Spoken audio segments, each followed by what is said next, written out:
I was one of the story editors, and I think Tony Spinner and Martin Donovan in New York and I think were credited as story editors.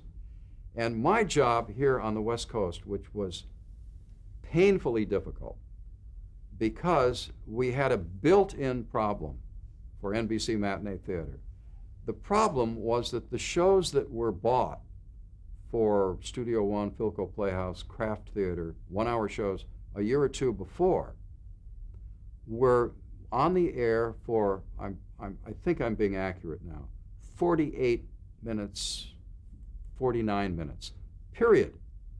Because the rest of the show, of the 1 hour, was devoted to advertising and to billboards and so on. So it was anywhere from 48 to 50 minutes, and I've forgotten the exact number of minutes, but it had to be exact. So when the scripts came out to the West Coast to be actually produced, acted in and directed and produced, they came out at 48 to 50 minutes. Well, we had a problem. A very nice man, a very appealing man named John Conte, an actor, who had just done a marvelous job as an actor in The Man with the Golden Arm with Sinatra. And he was signed by NBC to be the host of NBC Matinee Theatre. He's a very handsome, middle-aged man, and the idea was that his appearance would not only hold the show together, but he was an attractive man, and most of the audience at home, in the middle of the day, at that time, most of the audience was women, and that he would be appealing to a largely woman's audience. John Conte had to have things to say to introduce the program, so we wrote for him. And he was on a total of, in the course of the 1 hour, possibly 5 to 6 minutes. One of the people on the West Coast, Norman Jacob, was assigned to write the material, the introductory material for John Conte, who would introduce the content of the story you were about to see, talk a little about the actors, the cast, because sometimes we frequently use name actors, and would be the host and would get us into it. And then at the act curtains, he would come on again, and very briefly, and so on. His time on camera was 5 to 6 minutes. Well, you had to subtract that from the time of the original on-air dramatic show. So if it was 50 minutes originally on Studio One, then it could be 45 or 44 minutes on Matinee Theatre, which meant a good deal of cutting. It was very difficult to do it because in television, you couldn't go beyond that stopwatch time. In features, if you were 2 or 3 minutes long or short, who cares? You're sitting in the theater, it doesn't matter.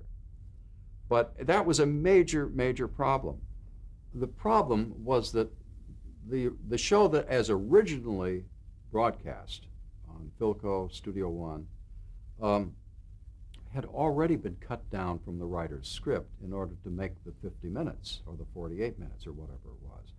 And usually when you cut, in order to make a time slot, the first thing that goes, and this is inevitable, is characterization. What you leave is plot, because you have to understand the story. And this is a very painful thing to do because everybody wants to see the characters. The actors go crazy when their parts are trimmed and so on. So it's very tough. In live, in film television, the 1 hour, that's done in post-production. So the actors aren't there, and it's still a problem. Anything in television has a precise time. So the people, the story people in New York tried to accommodate this by cutting before they sent the scripts out here. And they would cut, but they would cut, and they found it as difficult as everybody found it. Did they do it with the writers or themselves? Usually, frequently with the writers. Sometimes not, but frequently with the writers, because the writers were having another shot at something that they liked. By the way, in live television, the writer had retained the rights to the script. The network didn't. So anyway, they tried to help, and they went by an old rule of thumb, a minute a page, a minute of playing time to a page.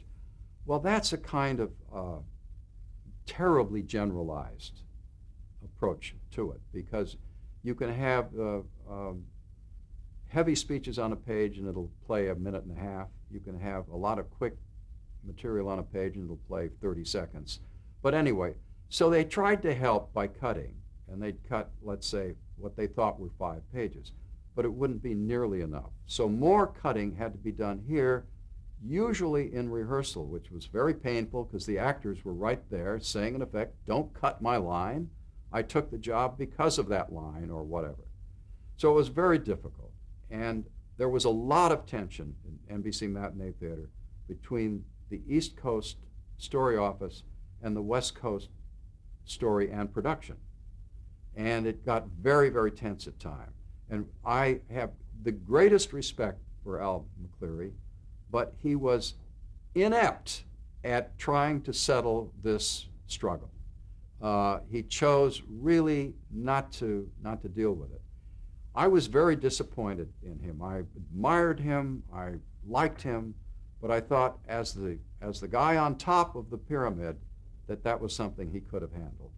And he didn't handle it very well. At one point, things got so tense. Meanwhile, production is going on every day. Things got so tense that some of the people from the East came out here.